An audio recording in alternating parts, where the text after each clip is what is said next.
الله الرحمن الرحيم الرحمن علم القرآن خلق الإنسان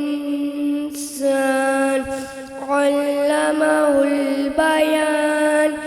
الشمس والقمر بحسبان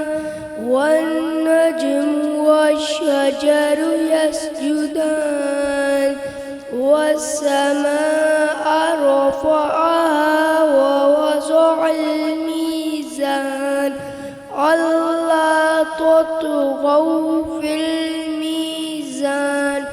وأقيموا الوزن بالقسط ولا تخسروا الميزان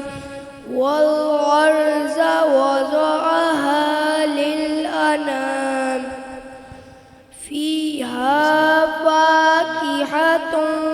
والنخل ذات الأكمام والحب ذو العصف والريحان فبأي آلاء ربكما تكذبان خلق الإنسان من صلصال كالفخار وخلق الجن من مارج من نار فبأي آلاء ربكما تكذبان رب المشرقين ورب المغربين فبأي آلاء ربكما تكذبان مرج البحرين يلتقيان بينهما برزخ لا يبغيان فبأي آلاء ربكما تكذبان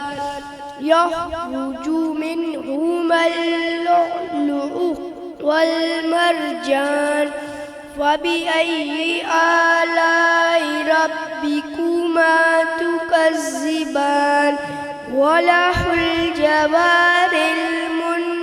المنشآت في البحر كالأعلام فبأي آلاء ربكما تكذبان صدق الله